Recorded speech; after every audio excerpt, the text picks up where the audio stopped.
I get asked this question quite a bit about Demon Rush. Do I need to buy a lot of cards and a lot of packs in order to be successful at the game? The short answer is no, and that's because the Soren starter deck is actually very OP. In fact, if you're wondering which deck is easier to build, evil or holy, it's absolutely holy. You can make a strong holy deck relatively inexpensively, but evil, I believe, is slightly better at the highest level of the game, but the deck is far more expensive. And that's because the Soren starter deck already comes with tons of staple cards in the highest level of deck. And I'm going to show you that here today, how with just 3 Soren starter decks and nothing else, you can still make a very competitive deck. So for the purpose of this video, I'm just going to be using the Demon Rush online deck builder. And again, if you guys want to play this version, you have to join Discord and you just literally have to ask me or the developer, Shoryuken. Because it's closed beta, we have to send it to you privately via email at this moment. So I'm just going to go ahead and copy the Soren starter deck, which is right here. And then I'm going to go in and start to modify it. And if we bought 3 Soren starter decks, that would mean that we would be able to put up to 3 of any of these cards here in the deck, with the exception of Cassiel, because greater beings are a limit 1 per deck. Ancient Coin is the main engine of Holy, and you're given 1 in the Soren starter deck. It's like Pot of Greed, so we're going to go ahead and put that up to 3. Body Obstruction is one of the best defense spells in the entire game. Absolutely need to run 3 in any deck. Contradict is probably the best card in the game, just simply because it can negate so many different things. It wins games, it destroys structures even. It's just insane. So you absolutely need to run 3. Chains of Destruction doesn't really work in the highest level of Holy deck, but it's still just such a balanced, good card. It's removal for anything that's a threat. And in that scenario, since we're not going to have all the cards in the game, we're going to run 3 Chains of Destruction. Jacob, the Paladin of Light, he is one of the best holy soldiers in the game, and he comes in the starter deck. He can recycle your spells. So if you're recycling things like Contradict and Body Obstruction, he becomes incredibly annoying. Basically, if you're able to keep him on the board, you can just keep recycling Negation until your opponent runs out of cards. So you absolutely need to run 3. Lightning Blast is incredibly important. Everybody's running structures in the top decks because they just make your deck super powered. So we'll probably run 2 because 3 gets a little cloggy. Pavana is one of the more sturdy and reliable holy soldiers. When she destroys a soldier, you can draw a card and replenish 1 Imperium. And if you're keeping her alive for quite a while and she's just stacking up all these pluses from killing your opponent's soldiers, she is a massive threat as well. So we're going to run 3. Prayer Beads, you absolutely need to run 3 in any holy deck. It thins your deck and it replenishes 1 Imperium, but mainly if you're running 40 cards, the deck thinning alone is very strong. So we're going to run 3. Renee, the Spirit Maiden, is another one of the very reliable holy soldiers. She's very hard to destroy. She has a decent amount of strength and she's super cheap. 2 cost and 5 strength is really powerful. There's nothing else like her in the game, and she has a protection effect built in. So you absolutely want to run 3. Spirit Wolf is another baseline holy soldier, really good for thinning the deck. You get a free draw with Spirit Wolf as well. So what you can do is you play Spirit Wolf, you search for 1,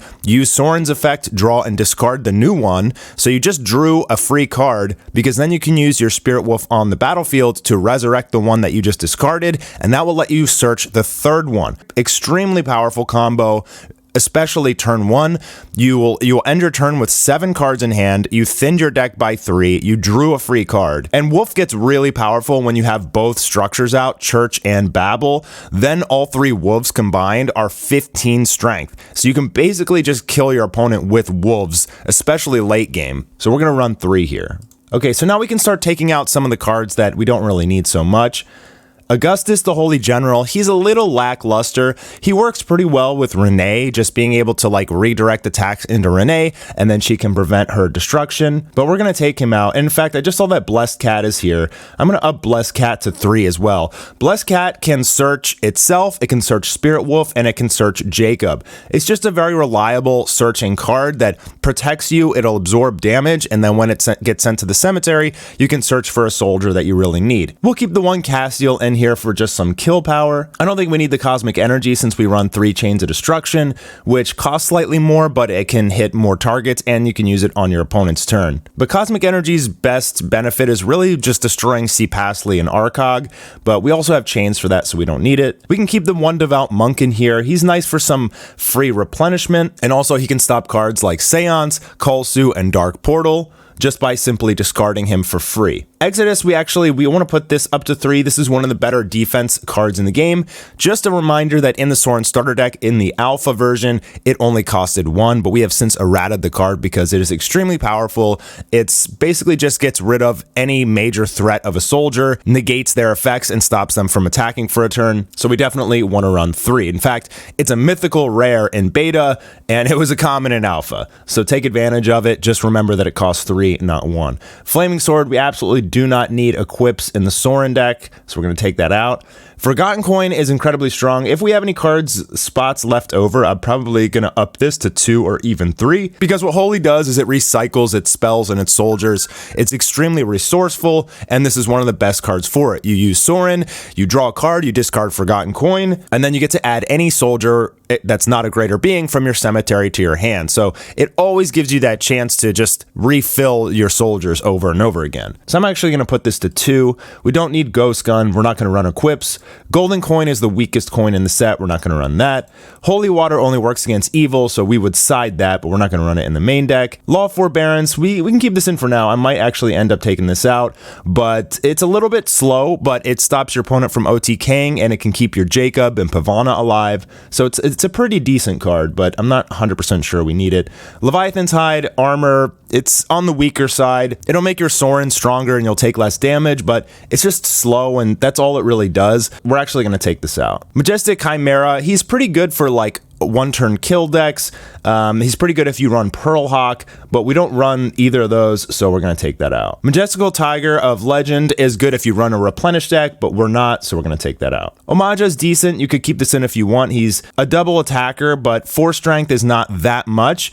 If you had Churches and Babbles in this deck, then you can get him up to 7, so he would be a 7 strength double attacker that replenishes to full. That's pretty strong, but again, he's very situational, and I just feel like he's kind of on the weaker side at the moment with everybody running powerful soldiers. We're going to take him out. Pristine Coffin and Rage of the True King are both pretty powerful removal, but we're running 3 Chains of Destruction, so I don't feel like we really need these. We're going to take those out. And Ray of Heaven, we don't really need as well. Not running an OTK deck, we can take that out. Ring of Atonement, you could potentially run this if you want, but it's a little inconsistent. It's only really good if you have a bunch of coins in your hand, but if you're running like 6 coins, it can be decent. It's just that it's so expensive at 4 Imperium that most of the time I don't really feel like it's worth it. It's not really top tier, but it is a fun card. It is a lot of drawing if you like that, but I'm going to take it out. Rope of Binding Hearts is OTK card. If we had Pearl Hawks in here, I would say let's run 3 rope, but I don't think be able to keep off full field of soldiers for very long because this is just 3 starter decks stuck together. We don't have Sleeping Potions or some of the other important cards we're missing, so we're going to take that out. Ryusei is a pretty awesome card, especially in a replenish deck, because he can destroy multiple cards on the battlefield, and you can even use him on your opponent's turn. But just with the setup of the starter deck, we're going to take that out. And Tortoise is a really nice card. He's like a free discard for Soren every turn. You can even add him to your hand at the end of your opponent's turn. So if they didn't really make a big play and you have some Imperium left over, you definitely want to just add the Tortoise back to your hand for 3, and that will give you a free discard on your turn. But we have 5 coins in here. I don't think that we really need it, but again, this is a card that you could run 1 of if you want to, just for that free advantage. Sometimes that advantage really wins you the game, and sometimes you really wish that Tortoise was some other card. Most of the time, it's a 50-50 card like that.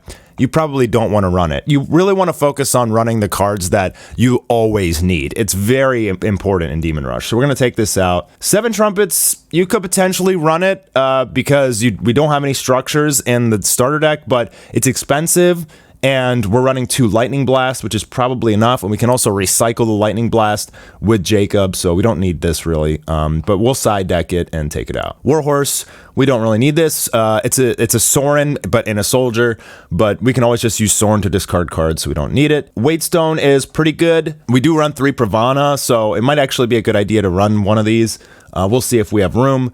And then Yamura is a really good card for if you have the full deck with Seance. Yamura can be insanely strong. Basically, if you're able to use Godfrey and go to full and you have Yamura out, you can resurrect even one of their most powerful soldiers, or you could resurrect Adorn, which gets another soldier of yours, and you can really pop off. Like Yamura, he's a foil in the starter deck too. You can only get him in foil in the Soren starter deck. That's the only way to get him. And he's a really powerful combo card for sure. So we don't really have Godfreys in here or Seances, so I'm going to take him out.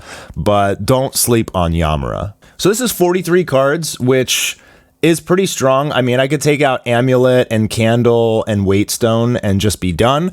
But the thing about those cards is they really surprise your opponent. And a lot of times just surprising your opponent in one combat is enough to win the game. For example, with Waitstone, if they run 3 soldiers into Pavana and you Waitstone to pump her up and her strength is higher than the strength of that team attack, then she will destroy all their soldiers and draw 3 cards. And that can easily win you the game. So, I mean, you may want to run more Waitstones.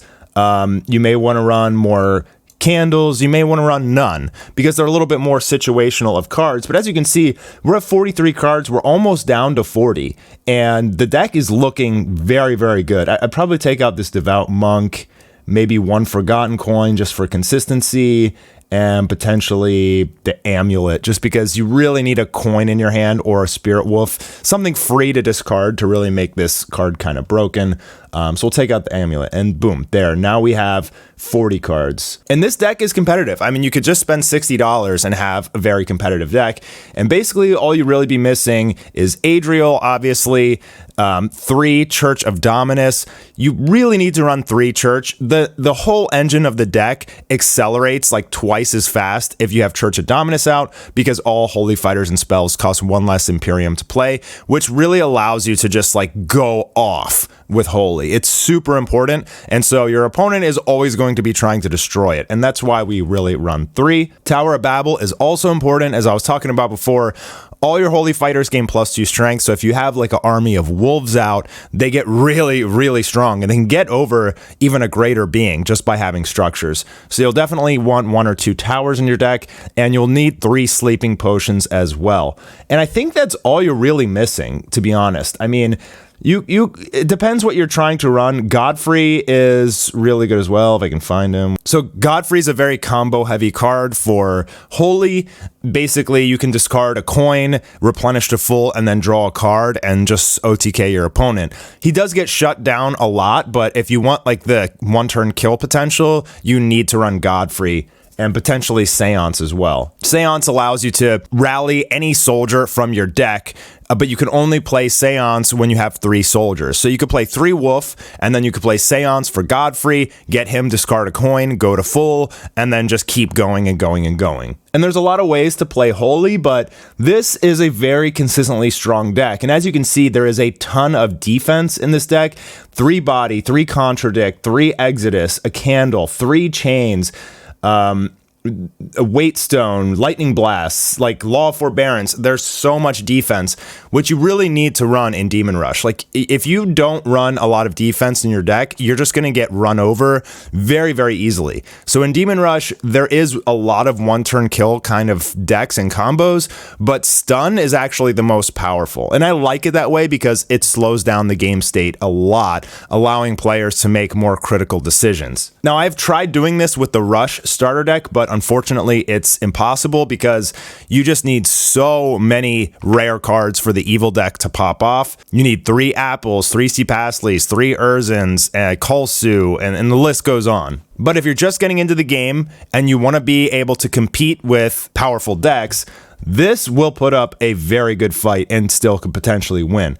Not having the structures is the biggest problem. You want to either trade or open some packs for those, but you could probably go pretty far in the 10K with just this build. I hope you guys enjoyed the video. I will be doing some more deck building designs and giving you guys more information. Obviously, I plan on doing like 2 videos a day leading up to the tournament, explaining all of the best cards in the game and giving the rundowns on them and how to play them correctly. So leave a comment down below if you enjoyed it, and I hope to see you guys in our Discord, link in the description and on our website. If you're a fan of Demon Rush or a player and you want to learn more and see the top players and meet the judges, ask any questions, come join our Discord. It's the place to be, and I'm there all day. I'm Mastar. I hope you enjoyed the video, and I will see you guys for the next one.